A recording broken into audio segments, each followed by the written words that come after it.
Good evening, everybody. This is the Friday night live stream of the Adventure Photo Show. I am Steve Richert, adventure photographer, filmmaker, and currently nursing student. And this evening I am in the closet for an informal episode here, a little photography Q&A with you. And of course, this weekend I'm back in Massachusetts visiting my family, so taking the show on the road and doing what I can with what I have. So forgive the slightly less formal appearance as we are not in studio tonight.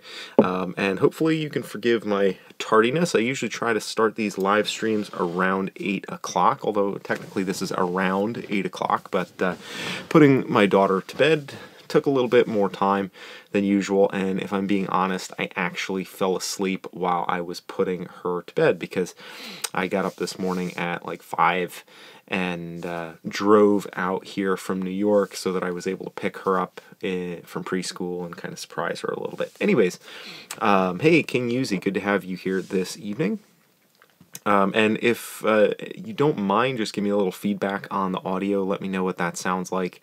I'm a little closer to the mic than I typically am, so it would be good to know if I'm clipping out or if I'm, anything sounds particularly funny. Anyways, so what I like to do on these live streams, I like to chat with you guys, interact a little bit, take your questions, hear what you're up to, what you've been working on, tell you a little bit about what I've been working on. And typically on these Friday night live streams, I like to have a little bit of a formal topic ready to discuss, and honestly, there's a couple of tidbits that I'd like to talk about tonight, but I don't really have any, opening monologue as such. I'm just, it's been a long week, actually. This week I've had 3 tests, so all the classes that I am taking right now for my nursing or pre-nursing credits, I had tests in all of them, and they were all fairly hard. And last week I had some tests too. I actually had a lab and a lecture exam for one of my classes, so I had 2 tests within a week of each other for my bio class, and so I've been struggling a little bit. This has been kind of a challenging week. And working on all the videos and all of that. Hey, good evening, Sean Kim. Glad to have you here as well. Thank you for the sound check, guys. I appreciate that. And I'm just kind of looking over here to my computer because I want to see if I can actually get on my own live stream and watch the chats here. So that I can kind of keep track of the chats here that are going on rather than, okay, let's see, I'm going to have to mute myself because I don't want to be watching that. Got it. Thank you very much. Hey, Ali Muki. Glad to see you here as well. Yeah, this is super nice. So this way I can actually, just once I get the computer arranged here, this way I can kind of have, I don't have to be messing with the phone in order to get the chats up here. I can look on my actual, on the computer here.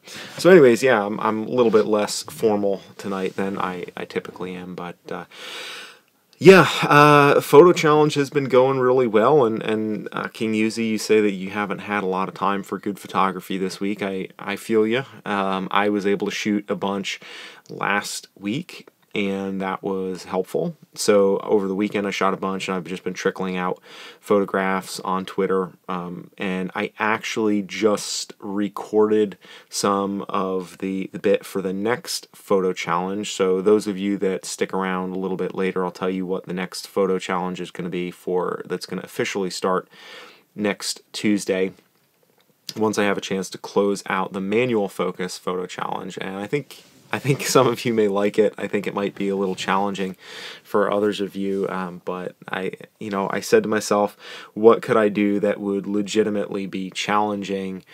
And I picked something that I think would be pretty substantial. So let me actually do this. Pop out the chat. So this way I don't, because I'm a little bit delayed here, and if I'm looking at this, there we go. Okay, sweet. So now I have my chat set up on the computer. and I have to move things around on the desk. I got some new videos coming out next week. I'm going to be talking a bit about the X100T, and I'm also going to be talking next week, or I at least recorded some videos, may not get to them all next week, but I'm going to be publishing some thoughts about the X100T, things that I love and hate about the X100T, as well as, I'm sorry, X100F. My mistake. X100F, as well as a comparison, relatively speaking, between the X100T and the X100F, because I've gotten a lot of people who've been asking me, like, is it worth it to get the X100F if I have the T, or, you know, what have you. So I feel like there's some interest in a comparison between those two cameras. I'm looking forward to putting that out there for you guys.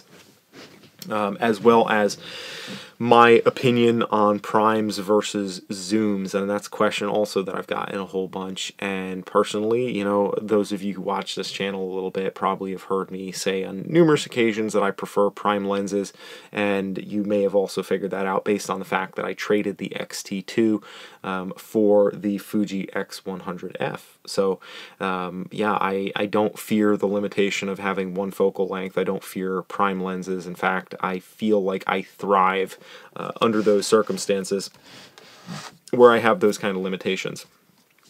And whenever I have the chance to self-apply those kind of limitations, I typically go for that, because that usually has the best results for me. But that's, you know, that's just one guy's opinion, and there you go. So I posted a video yesterday that, you know, I wasn't really sure how it would come across, how it would be received. It was the 10 things that I, you know, 10 things I learned, or I wish that I had learned about photography when I first started. And it was a little bit longer video, not necessarily a super edited, crisp version, you know, with all the B-roll footage. It was just kind of me. It was somewhere between a podcast and a vlog, I guess you could say. And, you know, I think I'm going to be including more videos of that style. And I know some people like those videos because it's conversational, and it's like you get to sit down and have a chat with me and have a listen, or, you know, and back and forth in the comments. And some people prefer something that's a little bit more narrative, something that's a little more akin to what Peter McKinnon does. And, you know, I just want to throw out there for you guys, like, I would love to be able to make those kind of videos, but to make those kind of videos at a pace of more than one per week by myself would require pretty much full-time effort, and I being in school and also seeing my family on the weekends, and I'm literally, like, I have zero free time. And I'm not complaining, I'm stating a fact. I have zero free time at this point, literally every minute of the day. I eat one meal a day, and when I'm not eating and drinking coffee, I'm studying, doing homework, preparing for the classes that I teach, because I also teach classes. Occasionally I go out and I get to shoot a little bit, and then I go, you know, and I'm editing and shooting. So that type of video, the stop and chat video, where it's just kind of me speaking extemporaneously with minimal editing for, you know, 10 to 20 minutes, that is what I can do right now. And these live streams I can do too. So those are kind of what we're working with at this point in time. But when I have more free time and I'm able to shoot more B-roll and kind of make nicer stuff, then, you know, totally able to do that. So cool. I appreciate hearing that from you, because, you know, I get different feedback from different people, and I take everything to heart. Like, if I get a troll, and good evening if there are any trolls out there. Also, good evening, Christopher Holiday. I'm glad to see you checking in from Seattle. You are not a troll. You are a valued member of this community. But, you know, I take everything to heart when people say it, and that's, you know, I suppose that at some point, you know, when one's YouTube channel grows large enough, you get to a point maybe where you don't care about stuff like that, but I haven't reached that point, because I take stuff to heart, and I want people to understand where I'm coming from and what my limitations are, so they understand that it's not that I can't or that I wouldn't, it's that, or not that I'm incapable of it, it's just that with the time that I have, this is what I got. Anyways,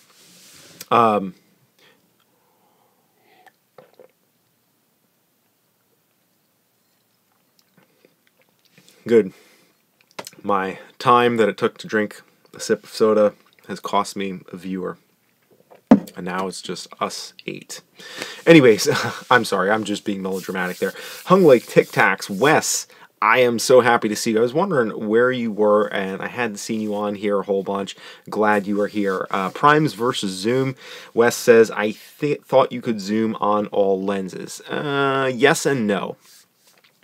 Basically, the idea is a prime lens is fixed in its focal length so that you can change the focus to, you know, the focus basically can change from any focal point, but your field of view is going to remain the same because you're not actually zooming. If you want to get closer to your subject, you can't do that just by rotating the lens and having the lens do that for you. You have to basically zoom with your feet.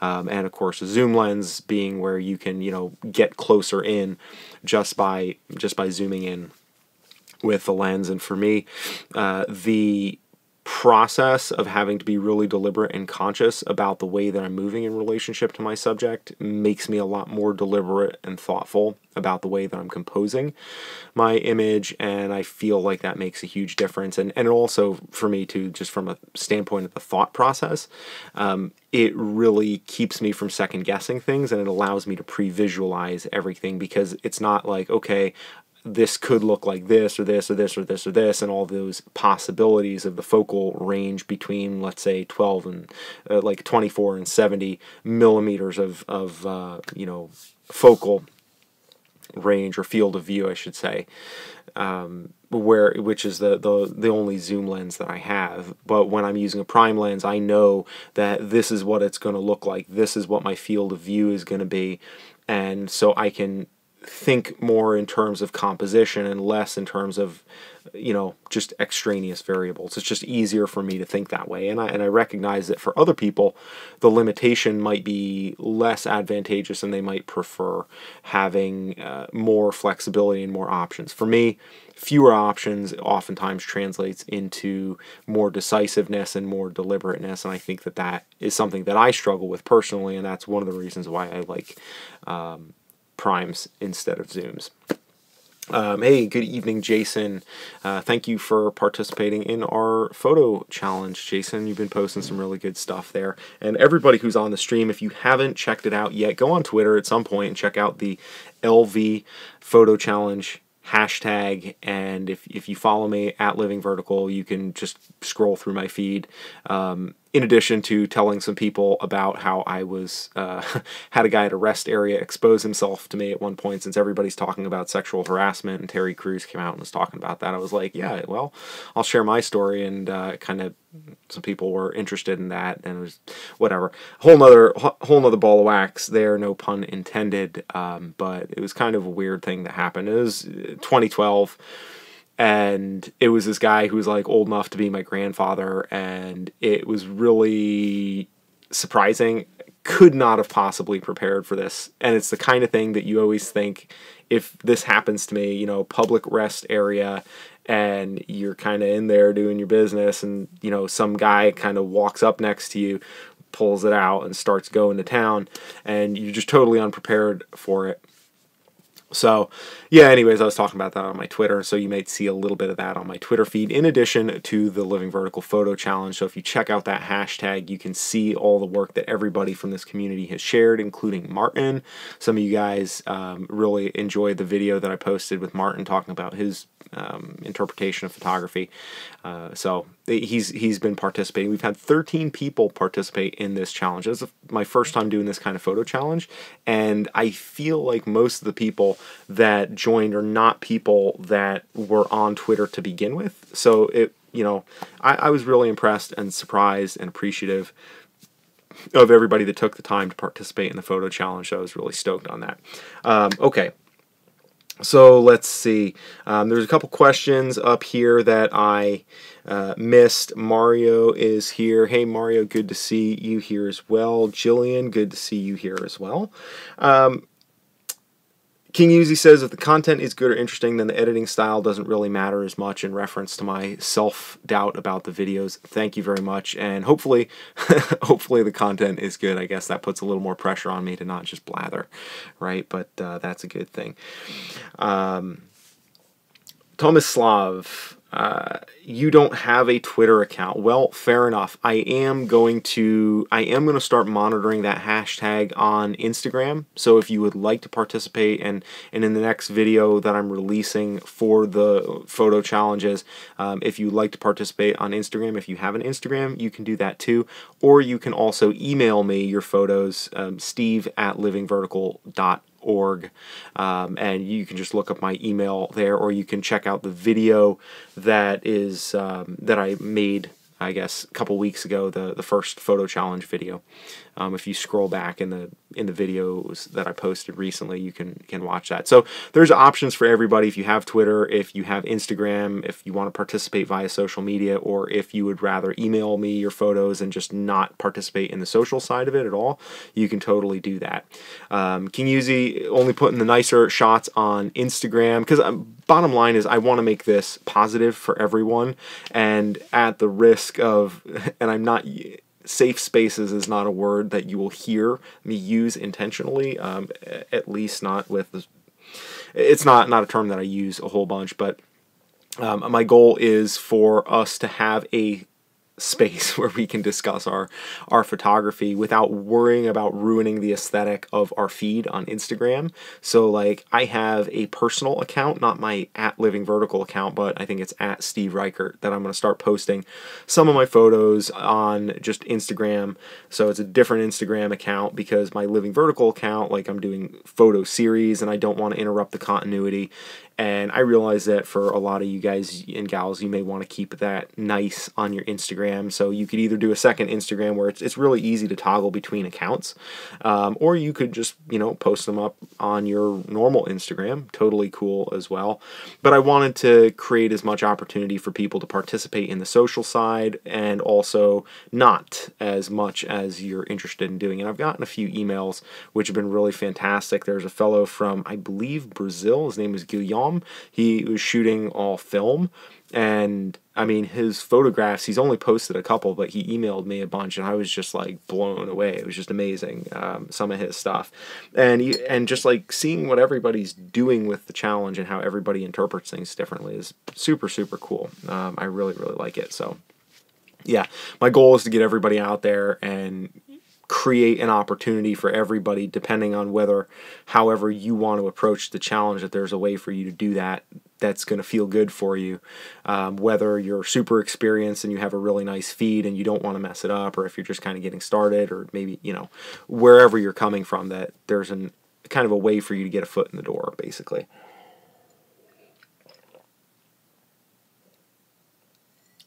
Okay. Let's see, I got a couple questions a while back there, and I completely got lost in the shuffle. Wes,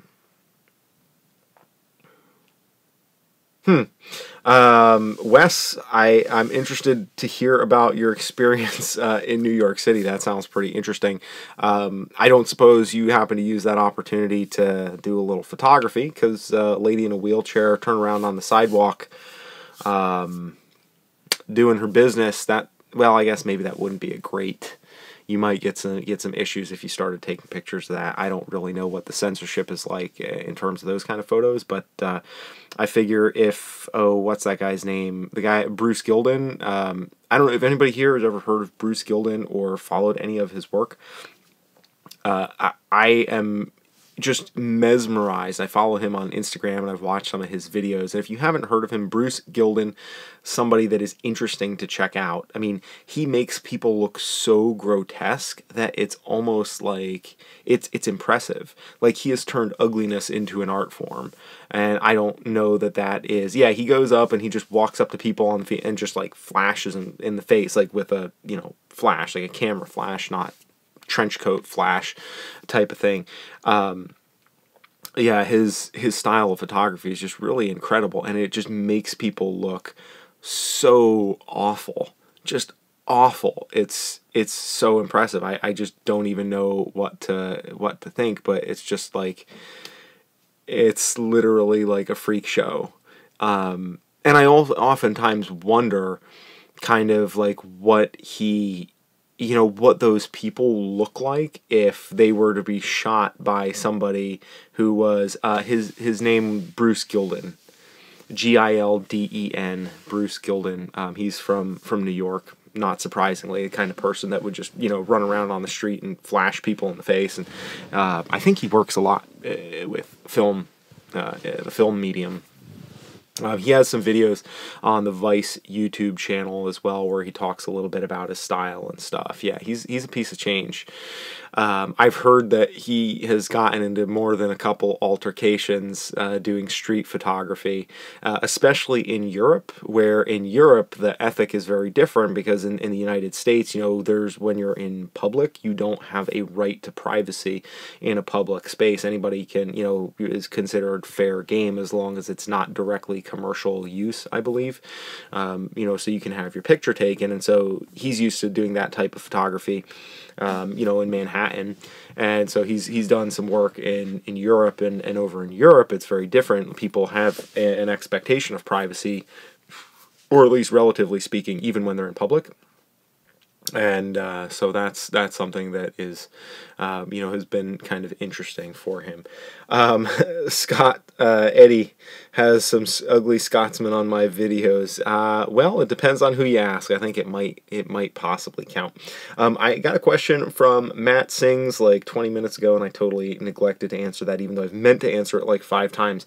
Matt wants to know what kind of mics are good for attaching to Fujifilm cameras like an X-T1. So looking for a mic for your X-T1. Does it have the standard jack, which I believe is that a 1/4 inch? No, it's an 8th inch jack. The 8th inch. Oh man, I can't talk tonight. The 8th inch mic jack. I would unplug mine here, but it's just kind of the standard size. You know, in terms of the microphones that I would recommend, I think it depends on if you want something to mount on your camera. The Video Micro by Rode, R-O-D-E, the Video Micro, that is a good microphone. In fact, I have my shotgun mic that I use, which is a Audio-Technica, and I forget what the model number it is, but it's linked if you're interested in, you know, throwing me a bone and using one of my Amazon links and you want to buy that microphone, or if you want to just go to Amazon through my links, that would be pretty sweet. Don't have to do that, of course, but the Video Micro by Rode is a really good mic. It's small, it's cheap, it's pretty durable, and I think you would probably be pretty happy with that. The downside of the camera mounted microphones is that it works if the camera is going to be pretty close to the person, and if you have if you have one person, if you have multiple audio sources that you want input from, multiple people speaking, if you want to shoot a person who's going to be at a greater distance, etc., those little shotgun mics aren't really good for much more than like 10 feet away or so, and even then you're kind of pushing it a little bit, and your mileage may vary and the situation may vary a little bit, so you can test it out and see. But for the most part, they're meant for like trench warfare, close combat type of recording situations, and for 95% of the work that I do on this channel, I use that type of external, you know, mounted microphone, and I run the audio right into the camera. I don't mess around with an external audio recorder or what have you. Now, if I need to get the audio off of the camera, then I will use an external audio recorder. I have the Tascam DR40, which is a small handheld model, and I have the DR60 if I want to have like a more intensive unit that is mounted kind of underneath the camera, like a proper filmmaking scenario. But for the most part, I just mic straight into the camera, and it could be better. That's something that I could do more work on. I could put more effort into for sure. But for the most part, if I'm able to shoot in fairly well-controlled environments, that works well for me. Or I will put the person on a lav mic, the Rode Smart Lav Plus, and again, this isn't a microphone that you would mount on your camera. It's a microphone that you put on your, I almost said on your victim, because I've been teaching first aid classes, so I'm always talking about people as victims and patients, that you put on your guest or whoever your talent is that you're interviewing. And then they can move around wherever, and then you just have to sync that audio up with the reference audio in the camera later on. But then that way they can be wherever they want. They can move around in front of the camera, and because the microphone is at a constant point attached to them, when they run past the camera or run away from or back and forth, you don't hear that effect where you can hear them coming closer and further away from the microphone. Their audio is, their audio is constant because the microphone is in a fixed position. So that can be useful for some situations as well, and also, like King Yuzi said, the a Zoom external recorder, if you need to have multiple mics going in for, maybe miking up different people, or you want to have, an ambient mic to capture the room sound, kind of the larger audio, plus then you want to have a specific mic that's really focused on one or two people talking. There's a whole lot of work that you can do in terms of sound design there, and I am not great at a lot of that. I've done a little bit with some of that and some podcast recording, and I've I can get kind of geeky with it, but technically, or typically I should say, I don't usually put a lot of effort into both video and sound, because most of the time I'm kind of running and gunning and just doing stuff off the cuff. So I won't usually take a whole bunch of time to set everything up, because that's just not the scale at which I'm usually working for the stuff that I'm normally making on this channel. It's usually kind of just going with what I can, the best I can get out of the equipment I have at hand that I can set up in a short amount of time. But the Rode Video Micro would be my recommendation after all of that ranting. Okay, second, have I ever dealt with Fujifilm customer service? Because from experience so far, they are horrible at repairs. That is a question I have never gotten. And wow, no, I have not had any experience dealing with them, but I have heard that their customer service is subpar. So I think that part of things sounds fairly consistent with what I've heard.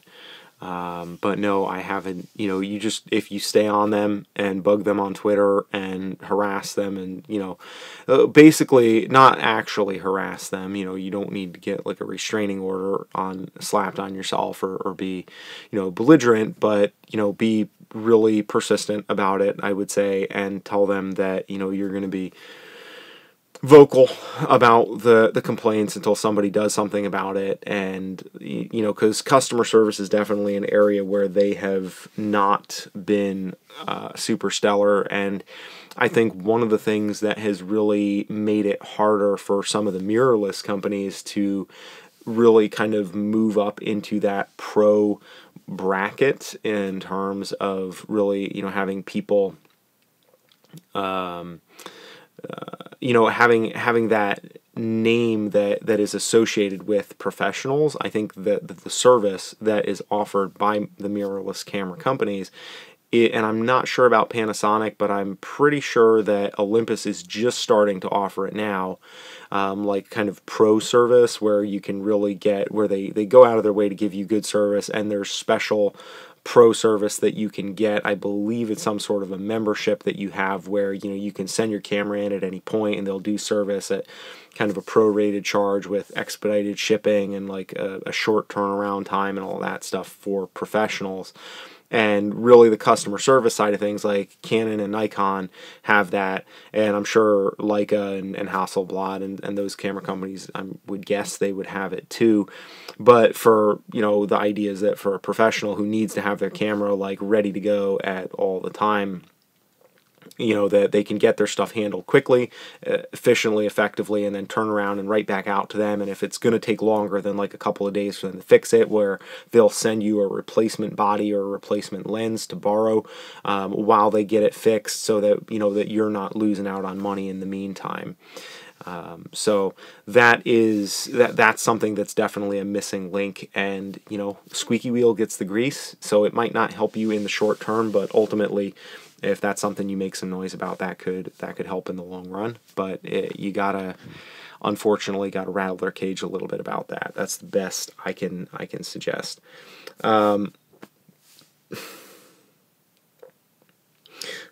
Scott's Wild Camper gives a +1 on the video micro. That is good to know. All the people on YouTube that I've seen using it, it does sound really good. Wes wants to know, is there a type of photography or related skill that always has a demand in the job market, or that I see as a growing niche in the future, i.e. drone photography? You know, the one thing I would say in terms of the biggest demand in the job market is multitasking. And so I know that that's probably not the answer that you're looking for, but a photographer who can really master social media and distribution of photography has a way more value in terms of, and part of it depends on whether you're talking like as a freelance or in terms of actually having a sustainable job, because one of the things that I would say is that, you know, there certainly are freelance photographers that are able to get by, but they are always going to have to be looking for the next gig, and they always have to kind of live paycheck to paycheck.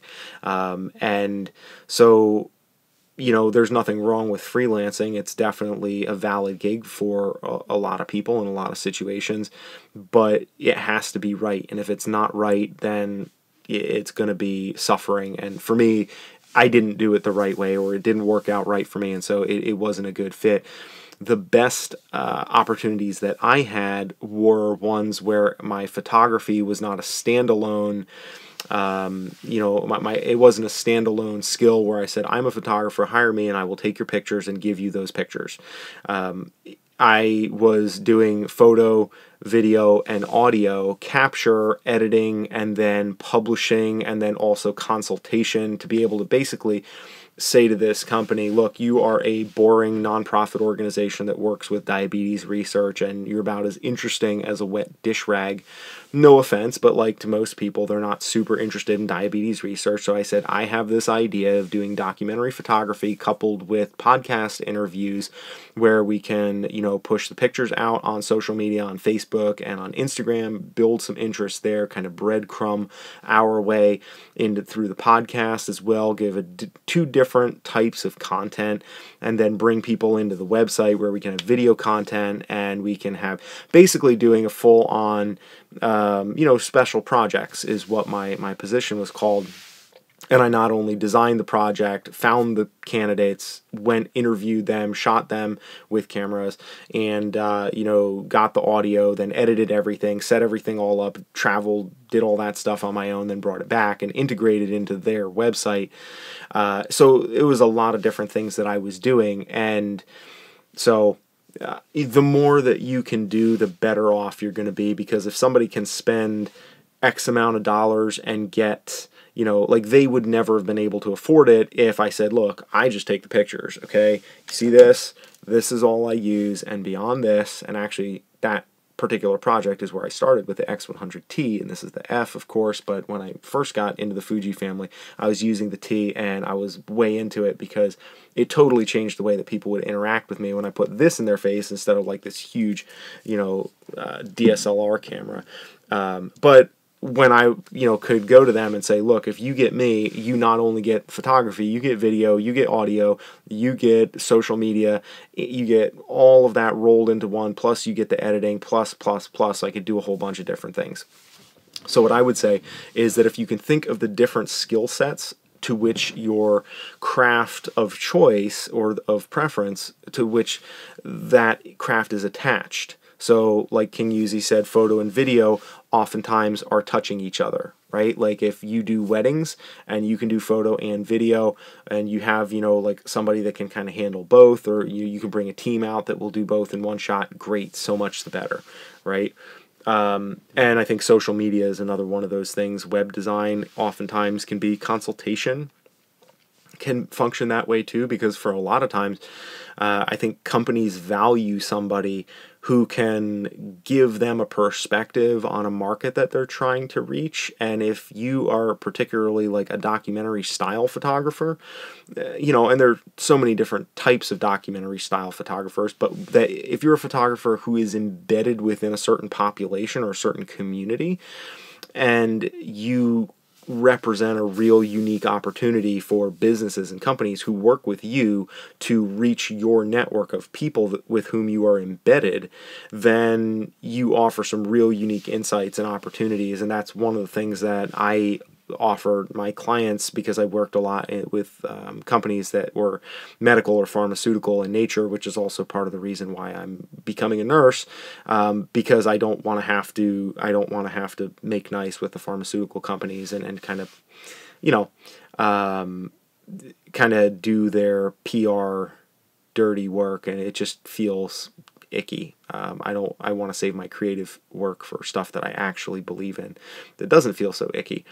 But you know, they buy your network when they're buying you, and the more specific that you can be in the style of photography that you're doing, the more you build a recognition within a particular community, the more value that you have, because your work represents more than just yourself. Your work represents an entire group of people.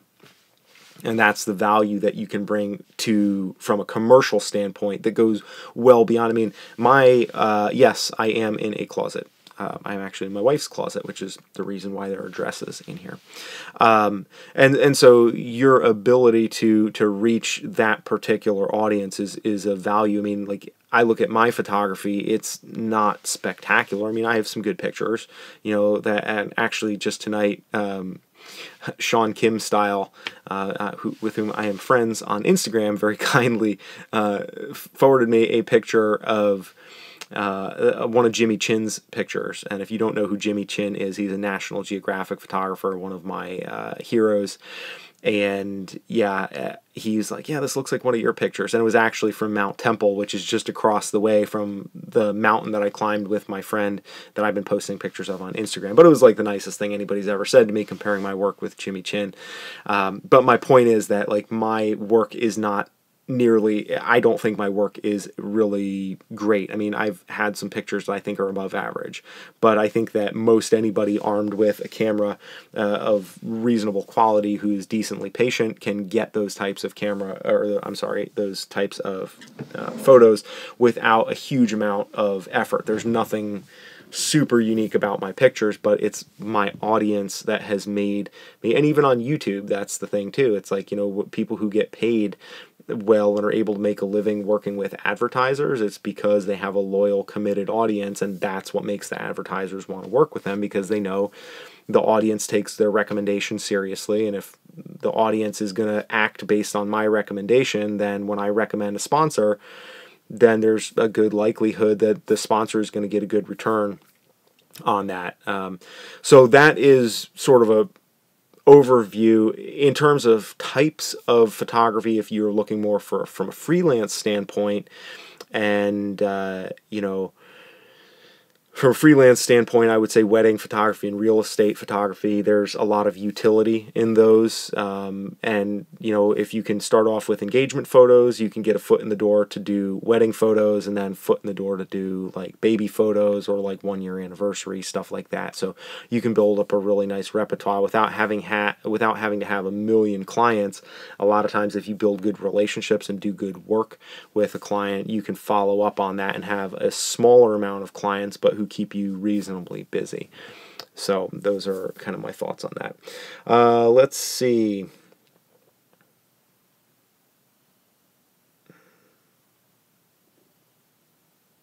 They downgraded. So Matt, yeah, interesting questions here. I'm going to get to those in just a second, guys. I appreciate that. Would like to hear, the camera is gone? So wait, Matt, you sent your camera into Fuji and they just replaced a bunch of stuff and then they got rid of it? Or what exactly happened there? I mean, I would be curious to know a little bit more about that. That sounds pretty uncool if that is as bad as you say it is. Definitely keep me posted on that. And yes, so Scott Peterson, I am in a closet. It is a quiet place that I have access to do. I'm actually at my wife's place, and usually I'm in my studio, but my family lives 3 hours away from me because I am going to school. So on weekends when I have a chance to visit my family, I want to also do my live stream after I put my daughter in bed, and this is a place where I can come in and get a little bit of quiet time, privacy, if you will, to be able to have a live stream without waking her up and still be able to talk to all you wonderful people. So yeah, that's the story of the closet in a relatively truncated format.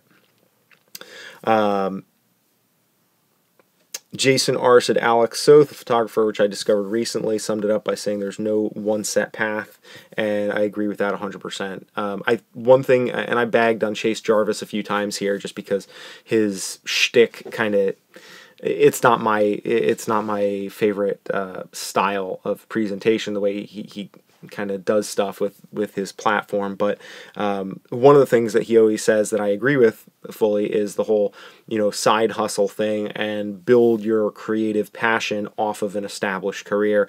And that's definitely something that I could have done better.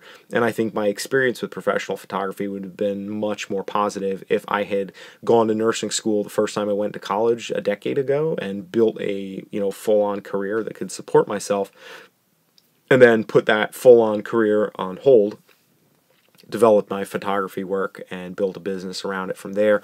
And then it wouldn't have been like a sink or swim type of thing, so binary, which is how photography worked out for me professionally. It would have been something, and eventually, once I get my nursing degree and I'm a little further down the road, I will most likely make an attempt to reapproach professional photography again, but from a standpoint of having a solid career option in the bag so that I can do it the right way and have a little flexibility to find the path that is going to work best for me. So totally agree with that statement. Mario asks if I reach the summit of every mountain I try to climb. No, absolutely not. I would say that, it's different for different people. So a lot of it depends on how hard you try to climb. So there are definitely some summits that have a much smaller likelihood of success, and there's others that are more likely. So I would say that I have probably an 80% success rate or so, and in climbing, a lot of the game, if you will, is not about if you make it to the top, but if you have the judgment skill and the decision-making skill, I should say, and the experience to recognize when it's time to turn around, because more often than not, people really get into trouble because they get summit fever, and it's like, when you get 3/4 of the way to the top, being able to turn around is incredibly difficult. And for example, the story of Fritz Wiesner, who is almost the first person to summit K2. Now, K2, by objective standards, is much, much, much more difficult than Mount Everest, even though it is slightly lower in altitude. But it's a big mountain, way more dangerous and way steeper, and it's way harder. And Fritz Wiesner, I think this was in in 39, he was almost to the summit. He was like 250 yards from the summit, and one of his porters could not continue because of altitude sickness, and he turned his ass around 250 meters from the summit on K2 in 1939. And I mean, just a magnificent effort that it took to get there. But and unfortunately, he isn't credited with the first ascent, although people who know a lot about mountaineering know about Fritz Wiesner and that heroic effort that he made. And he was demonized by a lot of his other partners because a lot of his actual expedition partners were pissed at him for turning around, and they blamed him because he went back to get the porter, and they thought that he should have pushed on to the summit and that he ruined their chance to get their name in the book because, they blamed his decision-making. And, it was a very... there was a lot of unpleasantness surrounding that situation, but I have a huge amount of respect for him, and I think that it's that type of judgment that is really worthy of respect in the world of climbing, much more so than the person that says, oh, hell with it, I'm going to take that risk, I'm going to just go for it because I'm badass and I'm going to make it to the top. Because in that way of thinking, you're just rolling the dice. Ed Viesturs is another guy that I respect immensely, because of the fact that he's an old guy who's, I mean, like 60-something, early 60s, I think. Great shape. He's summited Mount Rainier like 100 times and change, maybe more. Summited Everest a whole bunch. He's one of the first. Hey Tiff, thank you, I appreciate that that love there. Ed Viesturs is one of the few people to have summited, I believe, all of the 7 summits, actually all of the 8,000 meter peaks. So that includes the 7 summits, but like an additional 10, I think, or so, or 8 in addition. There's like 10 or 12, I think, 8,000 meter peaks. That includes a whole bunch in the Himalayas, but to do them all without oxygen, or without supplemental oxygen, just incredibly demanding feat. There's only like 4 or 5 people, I believe, in the world that have done that. And he's been, you know, his whole thing has been always be ready to bail, because, you know, you gotta know when to pull the ripcord, because if you don't, you die, and no mountain is worth dying for, and I fully believe that. King Uzi asked if I am going to ever climb Everest. Unlikely.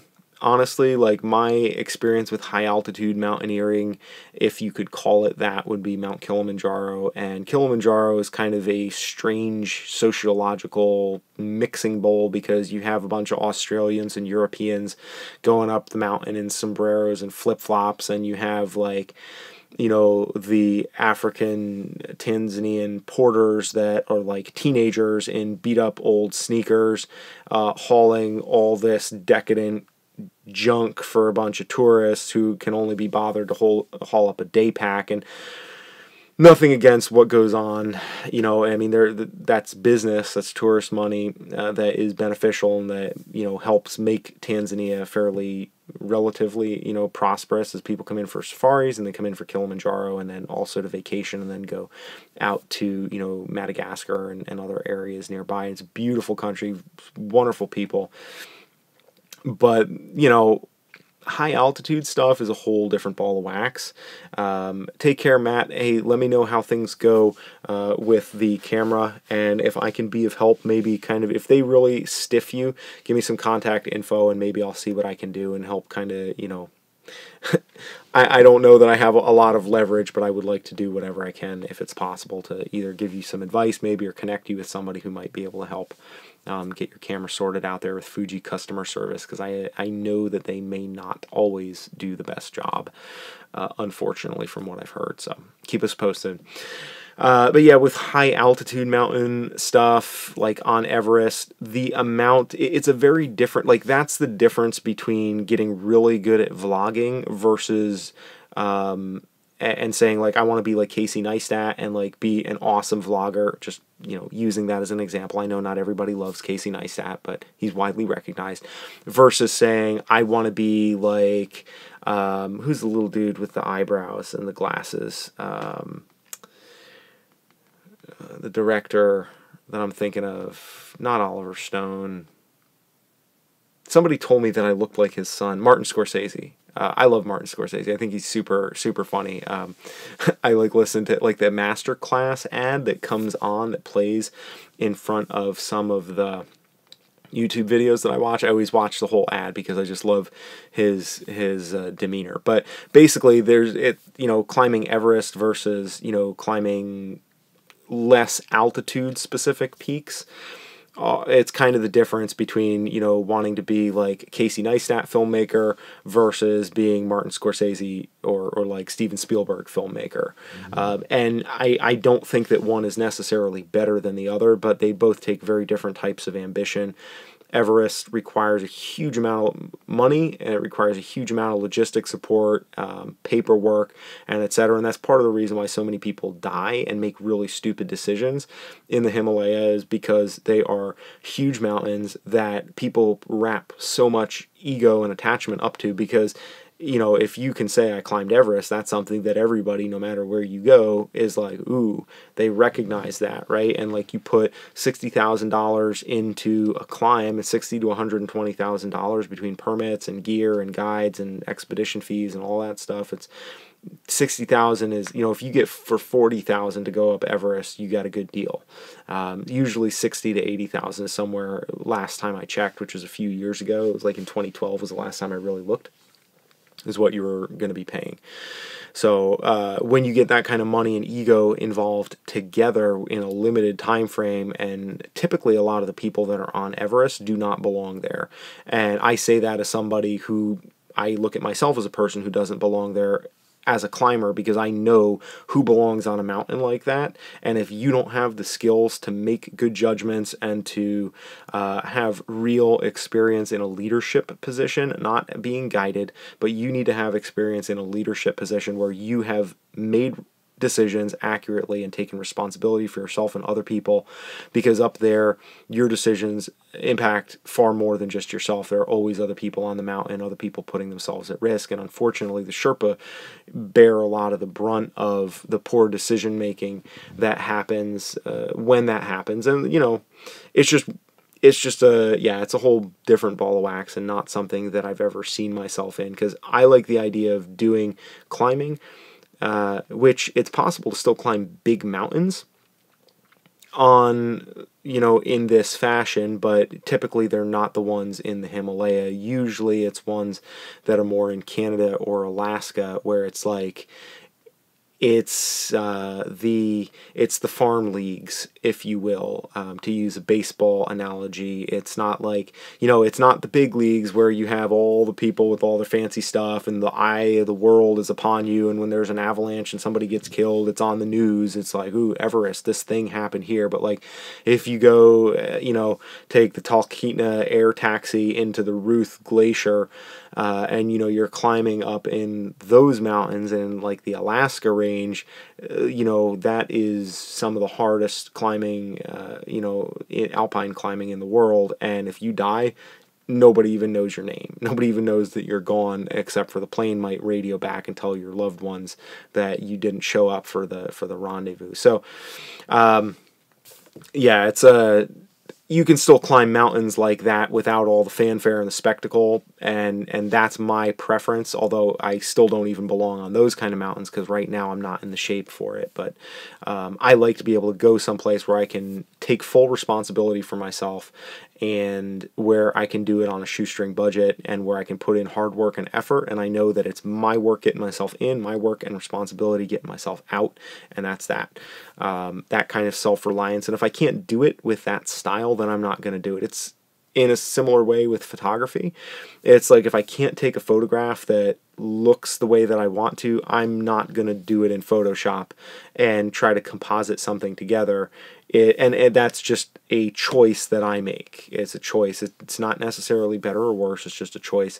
But it's important for people, I think, in photography and climbing, right, to be honest about the choice that they made and what they're doing and why they're doing it. And as long as you're honest about it, then it's like, you know, hey, it's all good. Yeah, thank you.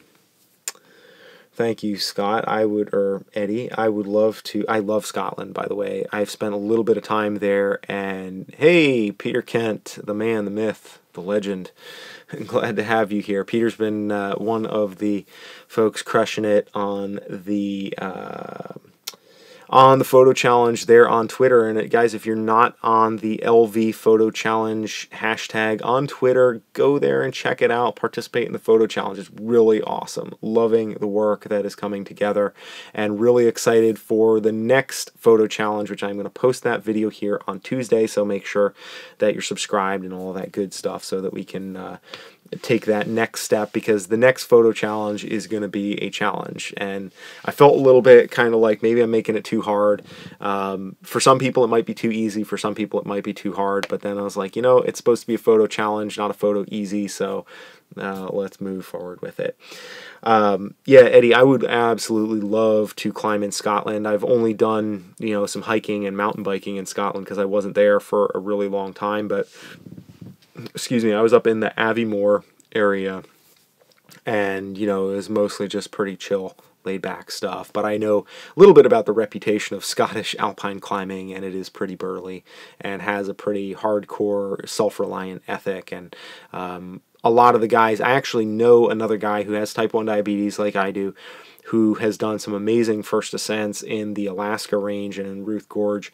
And he is from the UK, and he climbs quite extensively in the Scottish, in the Peak District there, and also in the like Ben Nevis, I think that's how you say it, in that region. And he's eats nails for breakfast. He is a tough guy. And you know, those Scottish alpinists, and also the Eastern European alpinists, the Polish and the Czech and the Russian alpinists, I mean, they are some of the hardest people.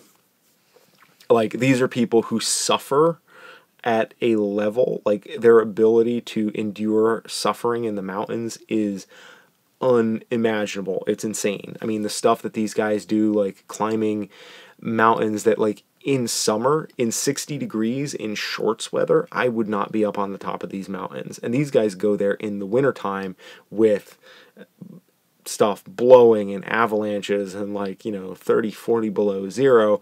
And for them, it's no big deal. Like, they're just like, yep, it's going to be cold and we're going to suffer, and that's totally fine. And I'm just scratching my head like, it's just a totally different mindset. So mad respect to the Eastern European climbing contingent.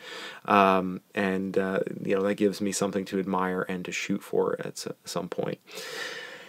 Yeah, the Peak District does have some good stuff. I believe that is where there is a lot of, like, actual rock climbing in the Peak District, and that's something that I would be interested in doing. But, like, the rock climbing in England is super scary because they don't believe in using protection and, like, using bolts over there, so you're kind of like, you can get into pretty crazy headspace.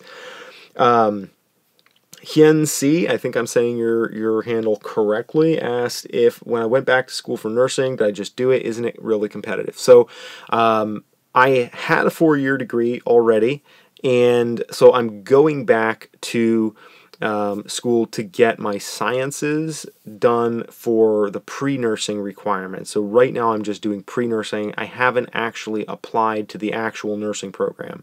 So I have basically the rest of this semester, which counts for 1 semester, and then in the spring, those 2 semesters to get all my prereqs before I can apply. And then hopefully, if I apply and get into the program, then I will begin actually nursing classes for 4 semesters. That will start next October. So it'll be a total of 3 years of investment, more or less 2.5 years, I guess you could say. And yeah, it is really competitive. And frankly, since I don't have all my sciences done at this point, like, I'm going to put in my application before I have my sciences done because it can't hurt.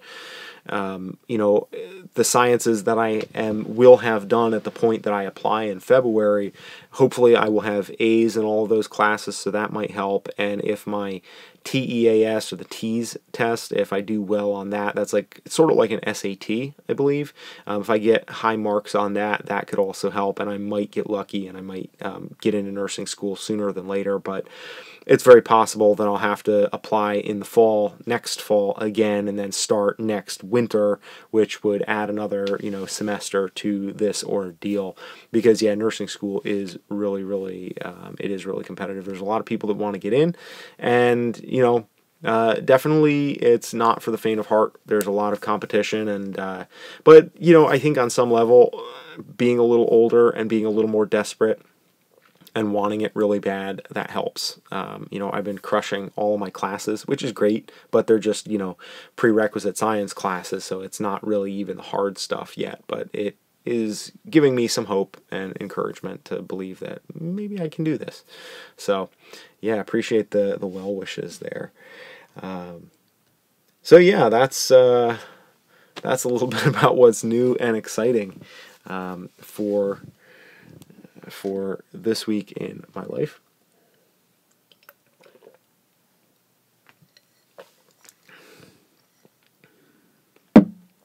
All right.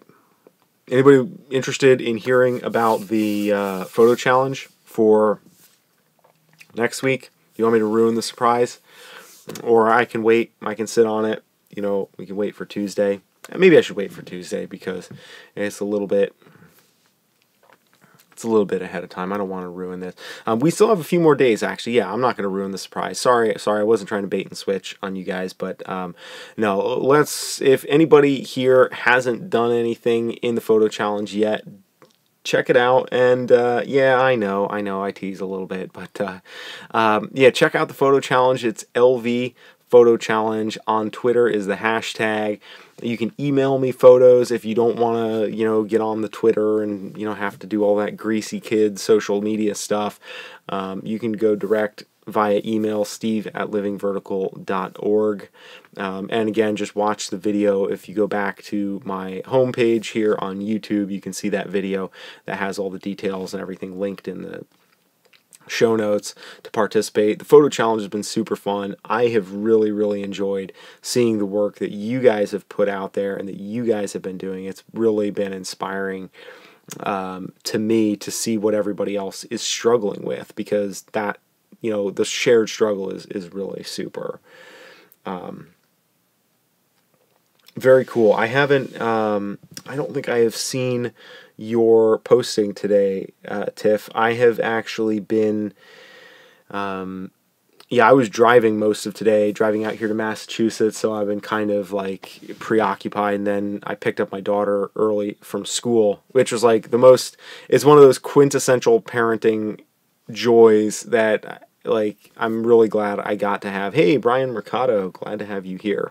And King Yuzi, I'm glad to see that you still have more stuff that you're going to be doing for this photo challenge. I am looking forward to seeing more iPhone lit macro fruit shots from you, because you said that you were going to do some more fruit stuff, so I'm interested to see where that goes. And I might even do some macro stuff as well before this is all said and done. I think that would be really neat. Mario says, I think the challenges could be a month long or never ending. Well, you know, you're certainly welcome to stack challenges on each other. That's one of the things that I think could be useful. I'm debating making some of the challenges a little bit longer. You know, just because of the fact that, like you say, they could go on for a while. But at the same time, I also want to change things up enough to kind of keep people interested and keep it going. So for some of the challenges, depending on how they're going, at least with the manual focus, I felt like there wasn't really as long of a break-in period as what I was anticipating, where, you know, I expected people to ramp into it a little bit more slowly and to maybe struggle a little bit more. But it seemed like everybody just started posting work that was like really good right away. So I'm like, okay, maybe I didn't make this hard enough, which is fine, because I'm not trying to make it hard necessarily. I'm really just trying to make it kind of different, a thinker, you know, give you something to think about. So, you know, we can definitely see how different challenges are going and check in on those and determine if we want to make them last a little longer. And for some of the technical challenges, like shooting everything in black and white, or shooting in a square format instead of, like, you know, 16:9 or 4:3, etc., right? Like, you know, or using all manual focus or all manual exposure or no chimping, that type of thing. Those are elements that we can really stack on top of each other. And maybe that would be an interesting thing to do, you know, to do at some point. Maybe not, maybe next year when we've done a couple of photo challenges, but maybe stack a couple of different things on and have, like, how would you call it? Kind of like House of Cards, not the TV show, but, like, you know, figuratively, like building a house of cards where you build one layer on top of the other and see how many different challenges we can do at a time without, like, regressing to, you know what I mean? Like, so we start off only manual focus, then we keep using all manual focus, and for the next challenge we do manual focus plus manual exposure, then plus manual exposure, manual focus, plus we, you know, maybe you do no chimping, and then we add creative stuff into that, and so we stack all the different challenges on top of each other, and we keep going and adding more on till we get to a point where it's totally not fun, or where we can't do it, or what have you, kind of, you know, thinking in terms of, like, physical training, you know, to maxing out at, like, point of failure type of thing. That would be kind of interesting. Yeah, I've been finding myself maybe I feel like it's not challenging enough because I almost exclusively shoot manual focus now because I have so many vintage lenses.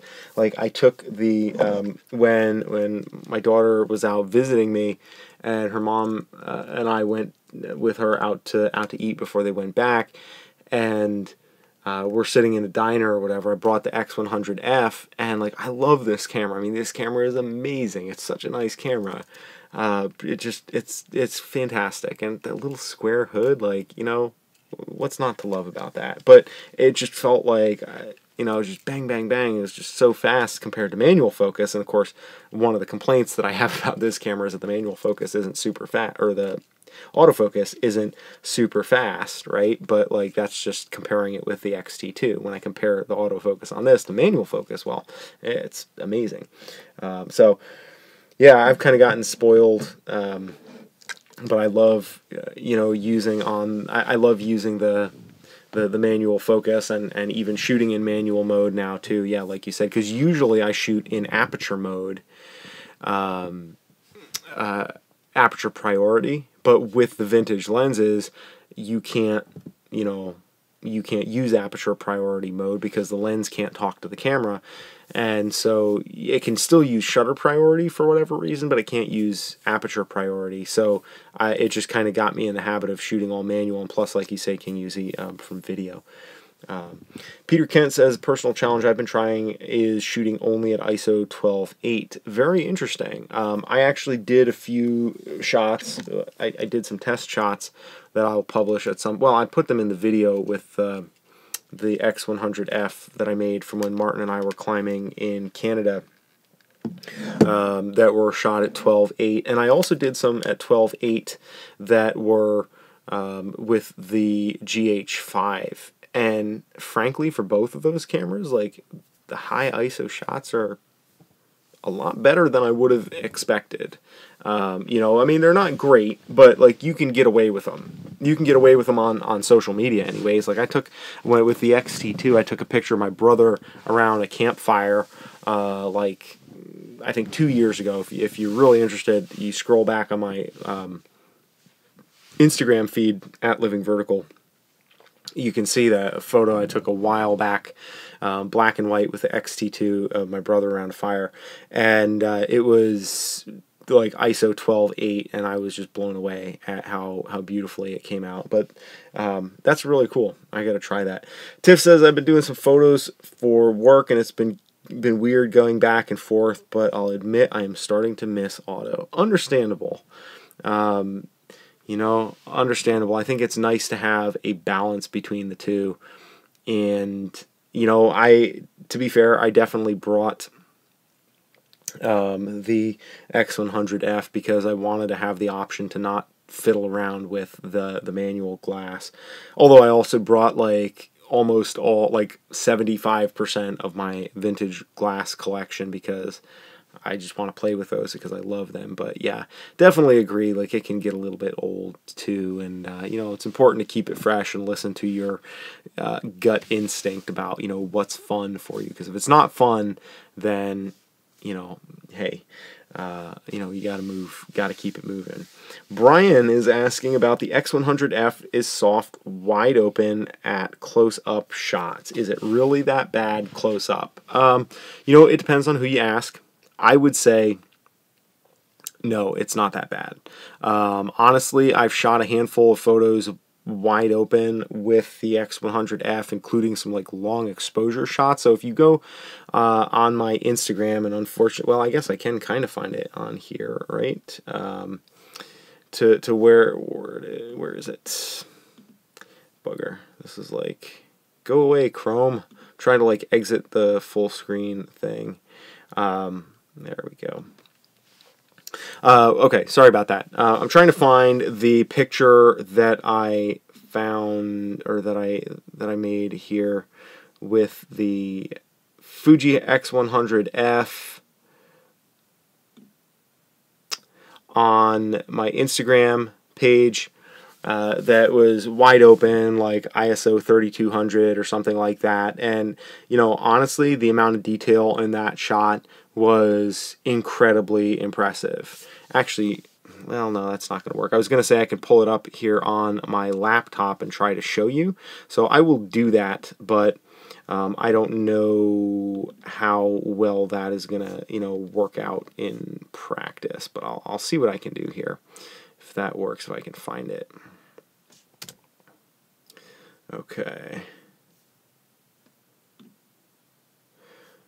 And so I can't read, I don't have the comments open right now, but I can just kind of give you an idea of this shot. And I don't know how well this is, yeah, this is not going to be a great representation, but you can find this photo that I took on my Instagram feed from like middle of August, and you can look at the detail. I mean, in this shot here, I can see individual twigs on the branch like 70 feet away, and this was taken on the back of a car using a little gorilla pod pulled over on the side of the road, and like you can see individual leaves and pine cones and stars and all that, and it was shot wide open. Now, could you find something to complain about? Yes, you can always find something to complain about. There's no question about that. However, to my mind, I just don't see it. I don't see it. I don't think it's that bad. And frankly, the X100T, everybody said was bad, wide open, close up, etc. And let me see, I have some pictures that I shot of my daughter, and I didn't take, these are, I'm not sure if these are wide open or not. So I think these might actually be f4. So, but like the detail in some of these photos is pretty outrageous.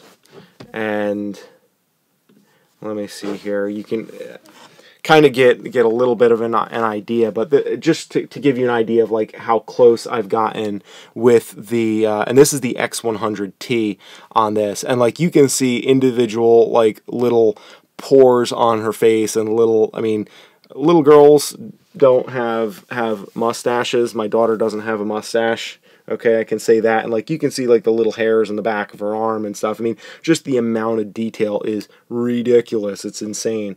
And it's up super close. And typically, I don't stop it down very much. So the way I would answer that question is, I have never noticed. In other words, I've never shot something wide open and then been like, that doesn't look good. You know, so I think that for a lot of people, if they, oh, hey, QAne, you're just here, say hello, throw my respect and blessings. Hey, man, I hope you have an awesome time shooting that event. And thank you for coming out and saying, hey, man, good to see you around. Okay, take care, buddy. So, well, yeah, and I'm going to get back to the X100F. I just want to touch on what Peter is saying here about the GH5 not looking good at 12.8. I agree that in most cases it doesn't. It's just it makes you work harder. I think you can make an image that looks good with 12.8 ISO. I just think that it's not going to be the default look that comes out that's going to be good. You have to really find other things that can overwhelm the less than stellar image quality that, you know, as the image starts to fall apart, it's sort of like training weight, really. That's the way I look at it. You know, it's like all of a sudden, you know, once you take the training weight out of your pack, then you're climbing way harder, and it's like, wow, what happened? Well, it's like, you know, yeah, in black and white, that's what I do. As well. Let me see if I can find a few other examples here, Brian, of what I'm talking about. So,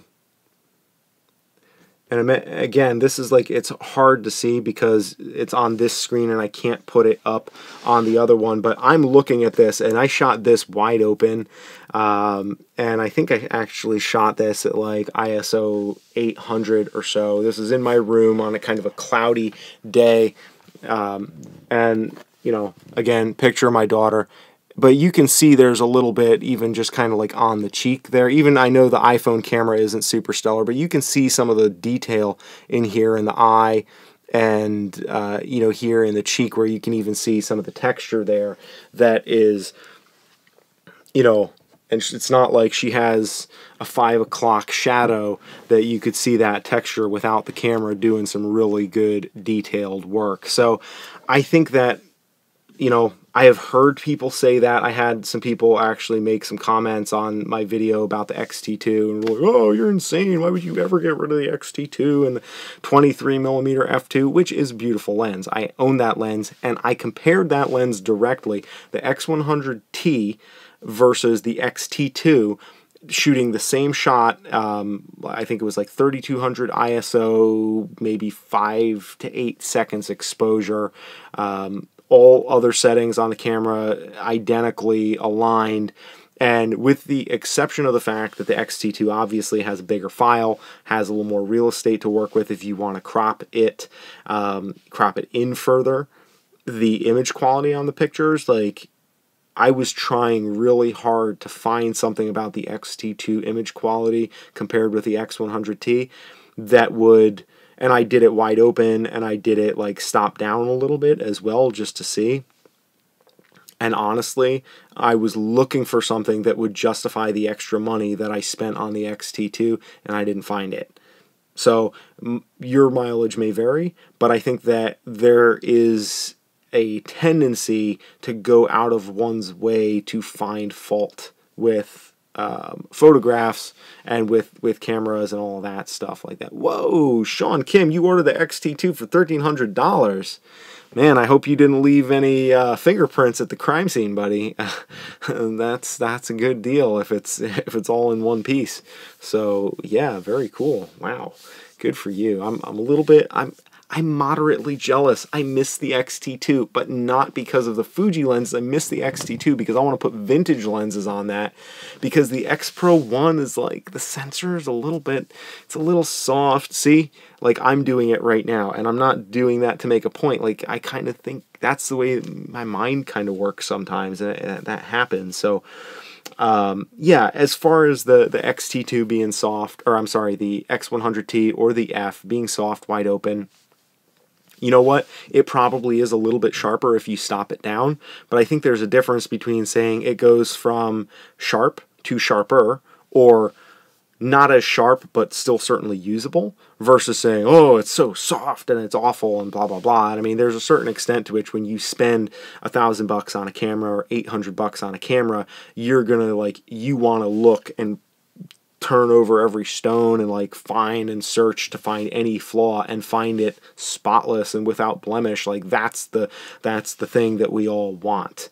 You know, so, you know, that's it's a challenge. It's a challenge that we have with any gear, and so you can always find flaws. But honestly, wide open, it is not bad. It's not bad. It gets better as you stop it down, but wide open, it's not bad. You know, and if, at least in my experience, and I've shot a lot with the T, a lot with the F, and a lot with the X-T2, in my experience, I really have not been able to find a difference that would substantiate spending a whole bunch of extra money on a different camera or an upgraded version of the camera. Good to go. Personally. And yeah, Tomislav, I totally agree. I hope I'm saying your name right. I totally agree about the vintage glass. The vintage lenses are beautiful once you stop them down, but even, you know, those are like really, those are, you know, when you shoot them wide open and you look at them on Lightroom, you're like, ooh, maybe I made a mistake with this, but then you stop it down a little bit and it's like, oh, okay, I'm good to go. You know, these lenses sharpen up beautifully, and it's all good. So it's not something, you know, for the most part, like, the reason why we love the Fujis is because they handle, you know, the higher ISOs really well, and they have so much dynamic range in the images. So it's like, yeah, it's not the end of the world if you have to stop down from f2 to like 2.8 or like 3.2 or whatever. You can still take a really good shot and have it be perfectly usable if, you know, it's not like Black Cat in a dark barn on a moonless night or what have you, trying to see fine detail that isn't there to begin with. You know, if you're reasonable about your expectations, a little bit of stop down isn't going to hurt, or, you know what, like, a little bit of softness isn't going to hurt, and you can make it work that way too. Peter says, I really like that X Pro one shot I took at the pumpkin patch. Was that at a camera JPEG? No, sir. That is not at a camera JPEG. I don't... Actually, that would be a good challenge. That would be a hard challenge for me. Oh, man.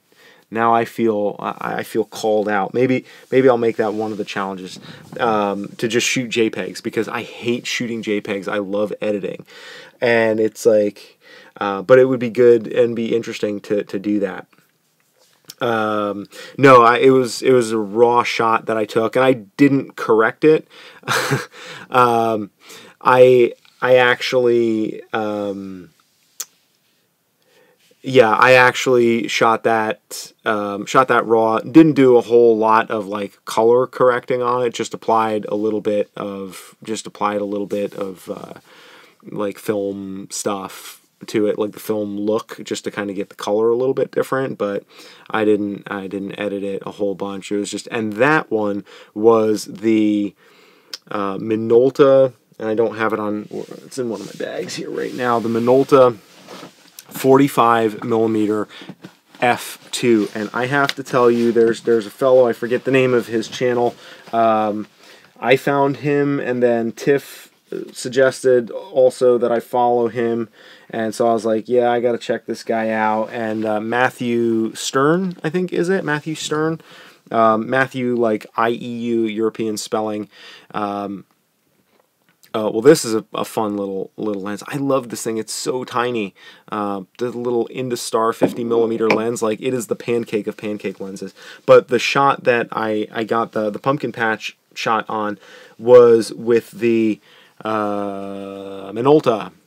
Yeah, the Minolta. I don't have that right on me, and I'm not going to dig through my bag with you guys waiting here on the air, but I can tell you that 45mm f2, if you want a sharp vintage lens, I mean, that thing is sharp as a tack. I was blown away. If you go on the Twitter and you look at one of the first shots that I posted for the LV photo challenge hashtag, or you just go to my Twitter and like scroll back on that, it's a picture of a bee on a marigold, and it is super sharp. Super sharp image of a bee, and it's taken at like almost 100% crop of that 16 megapixel image, and it looks like beautiful, especially when you factor in like how much of a crop is going on there. It's really wild, and that was shot wide open as well. So, you know, I've just been super impressed with the quality of those Minolta lenses. They are just really outstanding. Yeah, I hope it's the 45, and the good news, Tiff, if it's not the 45, the 45 f2, like I have the 28 as well. There's a 35 and a 24, which I would love to get, but they're both quite expensive. Like the 45, which is just, as I have ranted and raved about for the last couple minutes, is a beautiful lens, but it is, oh, Tomislav, good evening to you. Thank you very much for taking the time to check in. Hopefully we'll see you again on another one of these live streams. Good evening. The 45, it's like $30, $35 on eBay. The 35mm and the 24mm are like $150 to $200 and $300 range, depending on the condition. But the 28 and the 45 are both pretty inexpensive and both really good, and I've enjoyed both of those lenses. I think they're fantastic, worth investing in. Yeah, some discussion here in the comments about the G85 versus GX8. I don't know a lot about the GX8. Is the GX8 same as the GX80? Okay, well, maybe, Tiff, if you have the 35, I would love to see some. It would be cool if you wound up having the 35, just because then, I mean, for my sake, you might want the 45, but I would love it if you had the 35, because then I could see just how nice the 35 is, and if it's worth investing in at some point. Although I'm on a strict no more new old lens policy, because I have like plenty, and like I have so many that I've like bought up all of the lenses that are cheap and good. Now the only lenses that are left are the ones that are expensive and good. So there you go. All right, gang. Well, yeah, I think that I've looked at the G85 as well as the GX880 or GX85. Is the GX85? It's like the little tiny one that doesn't have a mic jack. I've been looking at both of those. But again, just looking because I have more cameras than I know what to do with at this point, and I certainly do not need any more cameras. I have all the cameras that I need. I keep telling myself that, but yeah.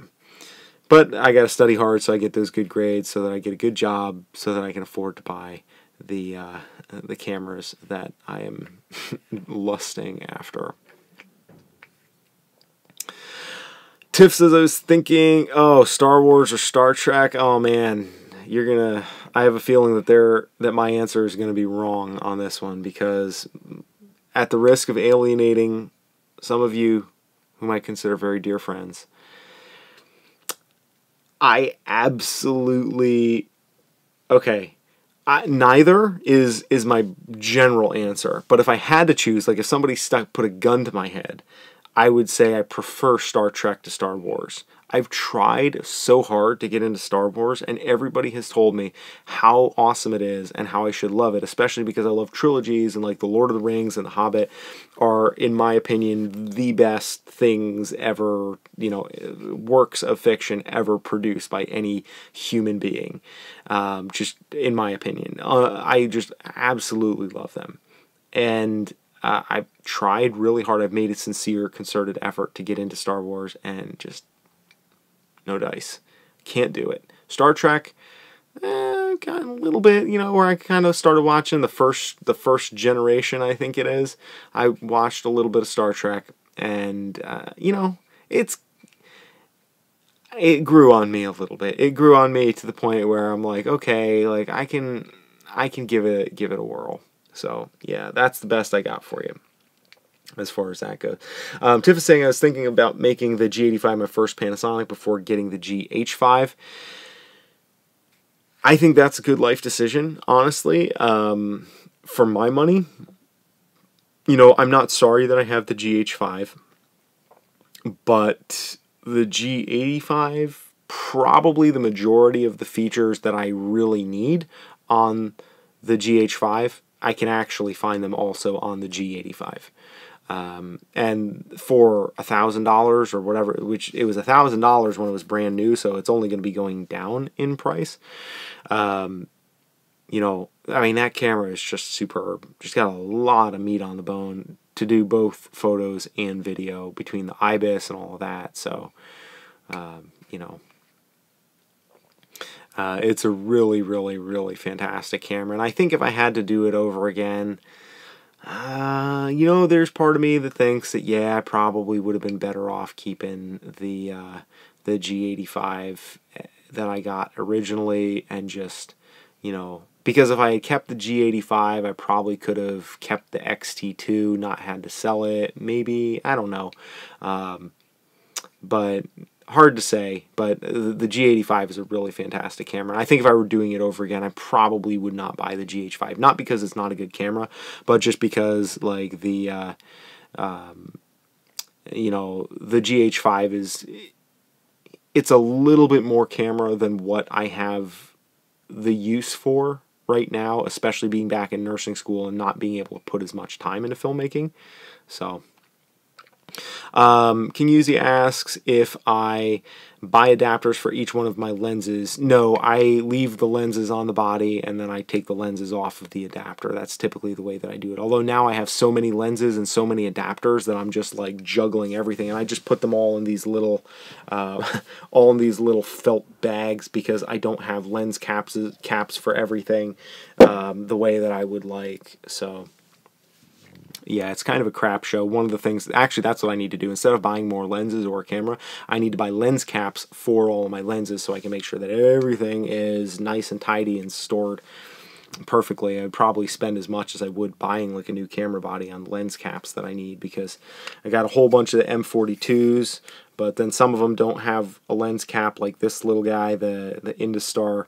This thing is tiny. It's tiny. It's amazing. I love it. yeah, great things definitely to be heard about the G85. It's amazing. And I also have to second that too. I like the ergonomics of the G85 better than the GH5. Oh man, GoPro project. I hate GoPros so much. Hate the GoPros. I've owned some GoPros. They just, yeah, I can't get into the GoPro. I've tried.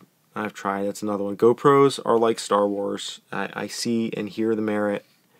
But yeah, that would be a good one. And actually, for a while before I sold my GoPro, I put in a lot of time for what it's worth.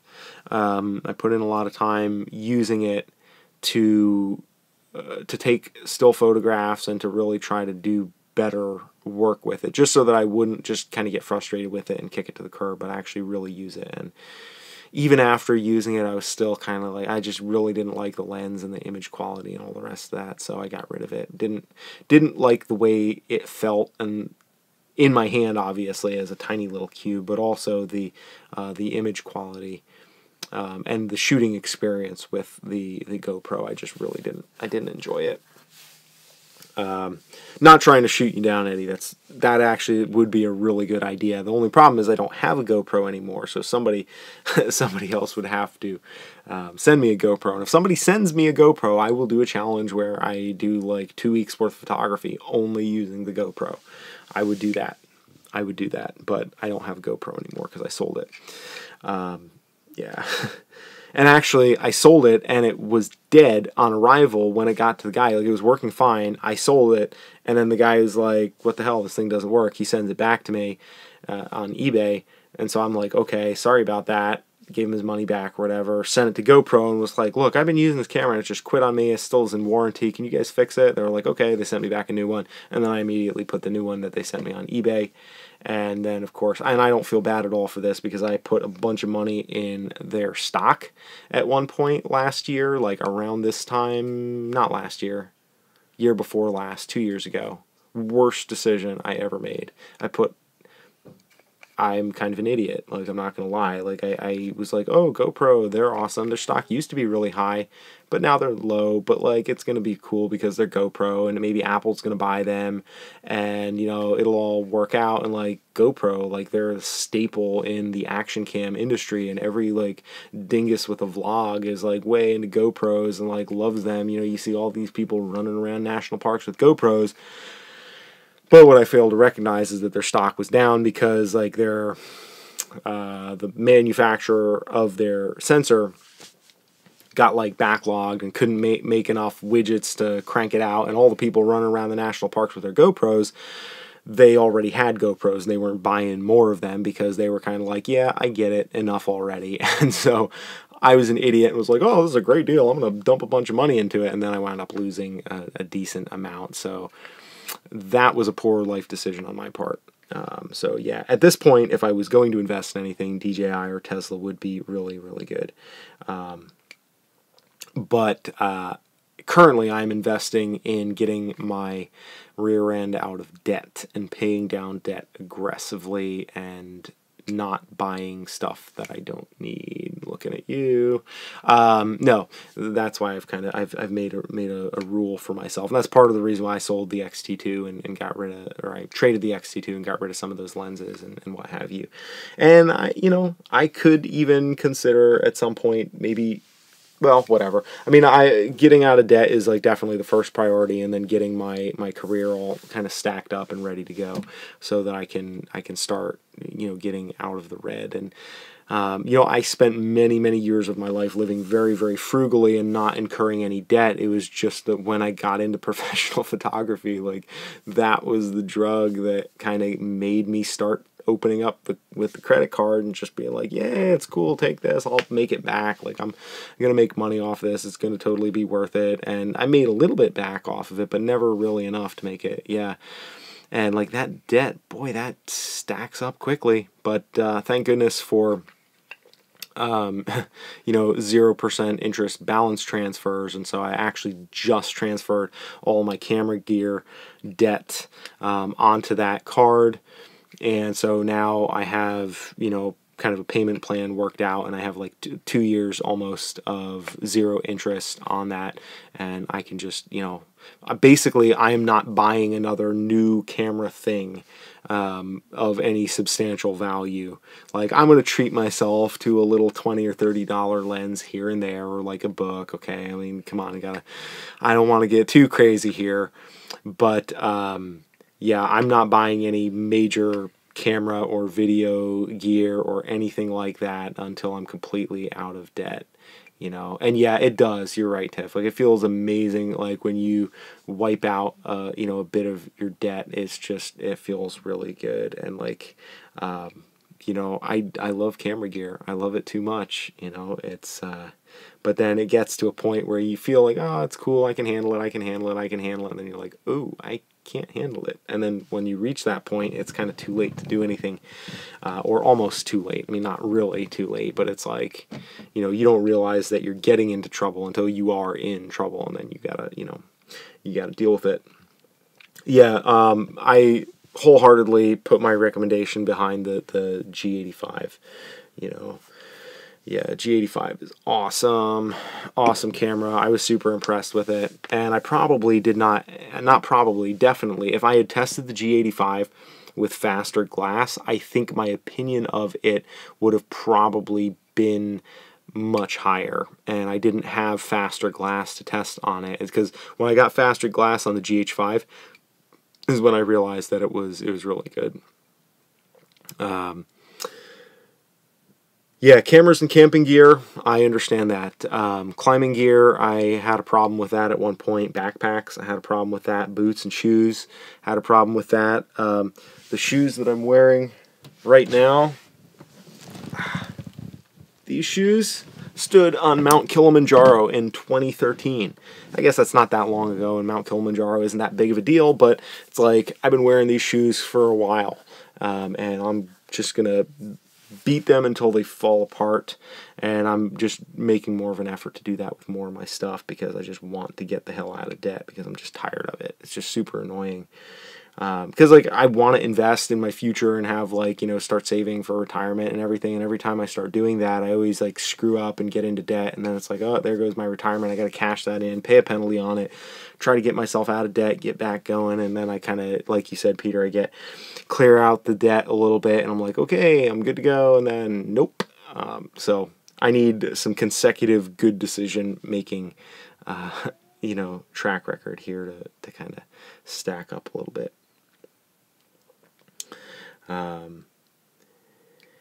Yeah. Never retire. Well, honestly, like, I don't see retirement happening for me, just because, you know, my goal, like, I want to, if I had all the free time in the world, like, I would be out working on this channel, photography, and like selling photos and doing photo projects. So I think that that's something, and you know, really what I want to be able to do is use nursing to finance my ramp into a better effort at professional photography, rather than kind of using the goodwill of my in-laws to kind of provide that sort of a ramp, because there's a lot more pressure to kind of make it work when you're in a living situation where you're relying on somebody else. When if you can provide your own overhead with a good career that you're happy with, then that gives you the ability to gradually kind of move more of your effort into that side hustle until it grows and develops organically into something that has legs, and it's something that you want.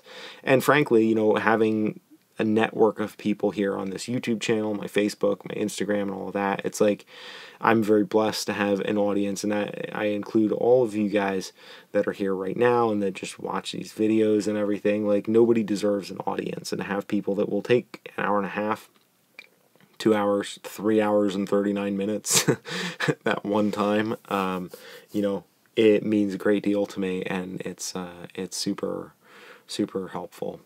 And yeah, plan B, which really should have been my plan A. It's like I got my plan A and B mixed up, and so now I'm going back and trying to uncross some of those wires. But the good news is that there's very little, I believe, in this world that cannot be fixed by hard work and being okay with being uncomfortable.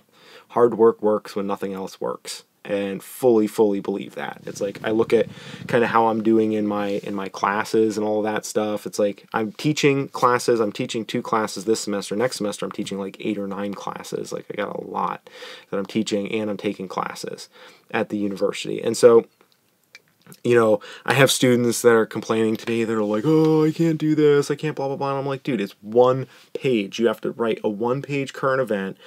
Like, give me a break. Like, here's the thing. It's like, I'm taking photographs. I'm running a YouTube channel. I'm like spending time with my family, and I'm studying and taking classes as well, and I'm teaching these classes.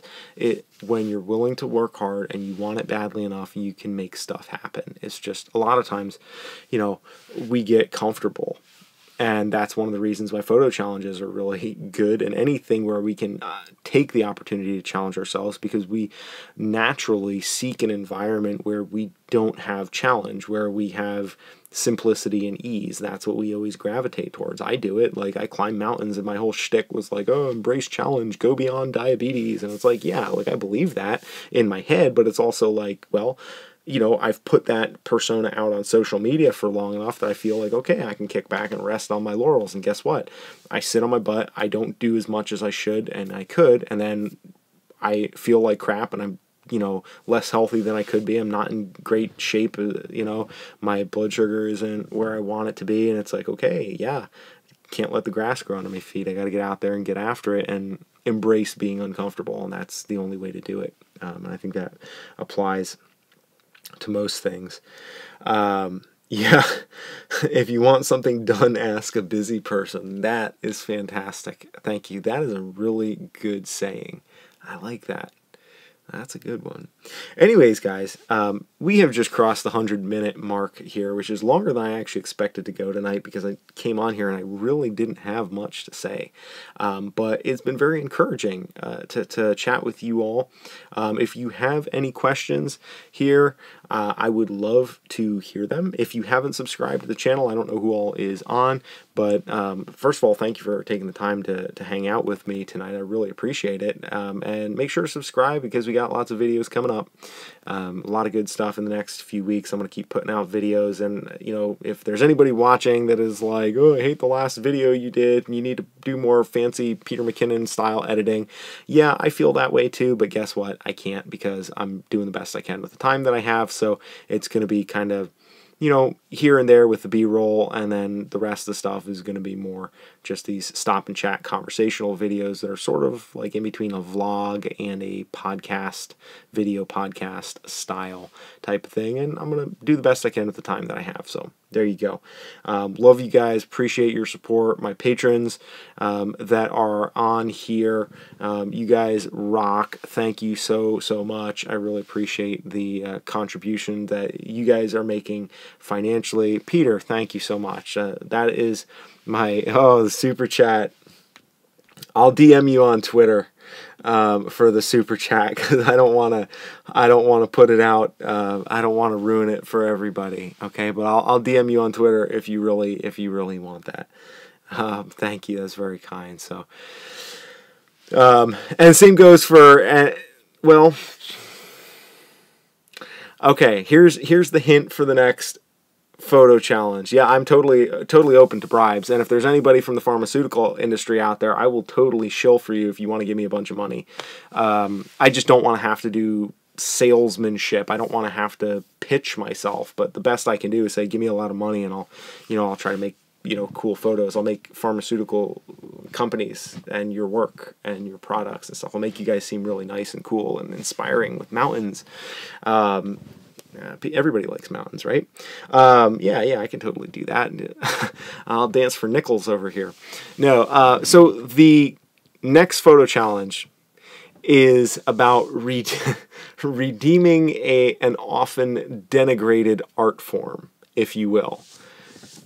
So I hope that's not too obvious or too cryptic. I'm hoping I can find the sweet spot right in the middle, but basically trying to retake an art form that a lot of people hate on, but and for good reason, like, you know. But and obviously, if I tell you more than that, it's gonna really give it away. But something that I think is going to be pretty challenging for a lot of us. But I think that is going to be also really a good exercise that will help encourage us to really take a more active role in putting story into our shooting, because that's one of the things that Tiff mentioned on the video that I posted yesterday, was kind of the difficult, no, not opera singing or Canon shooting. You're a little bit, you're in the wrong century there. It's something that's a little bit more modern, that has earned a lot of contempt, if you will, in the modern era. It's a thing that people do that it has earned a lot of contempt, and justifiably so in some cases. But I think there's more to it than meets the eye. But one of the things Tiff was saying in her comment on the other video that I posted yesterday was just about how you know, it can be hard to find stories in the stuff that we're shooting. And so one of my goals with this next challenge is to really create an opportunity, or to show what I believe to be an opportunity. No, not all banking. Nice one, Eddie. You're the comic relief. I am not. I'm too serious. I'm not funny. I'm not a funny guy, but you guys make up for that. I appreciate that. It takes a lot of the weight off of me. Nikon shooting is denigrating. Come on, guys. It's not that bad. But yeah, like, my goal is to kind of make the challenge something that will help us give a more practical thing to put story into the photos, but in a way that's a little bit challenging, but that can also, I don't know, create a mechanism for narrative. Because a lot of times we look at what's there and we don't see, you know, if we look at a scene, we don't see the story there, and it takes some further steps to really put a story in the scene if we don't see one, and kind of that's all wrapped up in this next challenge, what it's going to be. But I can't, like, I'm dancing around it a whole bunch, and if anybody really wants that, you can hit me up on Twitter and I'll send you a DM and whatnot. But I would recommend, I would urge you, if you can, focus on really pushing yourself within the confines of this current photo challenge a bit. But at any point, I would be happy to share with you if you want privately. I will share with you. 80s family portraits, yes, and you have to get the gold foil Olin Mills embossed on the corner, otherwise it doesn't count. All right, guys. I loved hanging out with you all tonight. This was super good. If anybody has any questions, shoot them at me real fast. Otherwise, I am going to start wrapping up for the evening, or drop it in the comments below. I would be happy to get back to you all after the fact. So I'm going to wrap things up, sign off here from Ye Olde Closet. Thank you for being polite and friendly. We had like 17 or 18 people, 19 people in here at one point, which I was like, wow. I can't believe that there's that many people who have that level of appreciation or boredom going on. But either way, I'm stoked that you all are out there and are being nice to me in spite of my less than aesthetic, neat, properly framed backdrop. But all right, well, have fun out there. Be safe camping, Eddie. Mario, take care. Don't let the critics of the you know, the Nikon haters get you down. Jason, good night. Have a great weekend. Maybe Jason, wave. I'll wave when I drive through Connecticut because I think you're out there. Tiff, good seeing you. See you guys on Twitter. LV Photo Challenge hashtag. Do some manual focus stuff. Take some risks. Try hard. Fail a little bit. Post some ugly stuff. Show me some ugly pictures. Do, like, make it, get after it. All right, we'll see you. Let's close out this photo challenge strong, and have a good weekend, everybody. Enjoy your family and your friends and your video games and your relaxation and all that stuff. I should be playing video games, but I'm probably gonna be out climbing with my daughter tomorrow, so I might not get to enjoy the old Nintendo emulators that I have on my computer, but maybe I will. Who knows? It could happen. All right, guys. Have a good one. Thank you very much for checking in, and we'll see you on the next iteration of I don't know what GTAV means. What's that thing? What does that mean? I hope it means something, because I just paused my sign off. I gotta know what GTAV means. Nothing?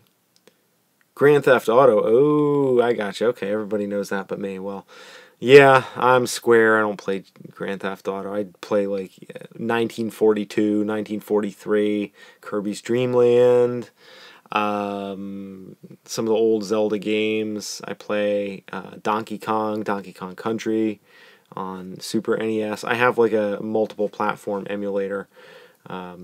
But I only have like the regular NES controller, so it makes the Super Nintendo games a little harder to play.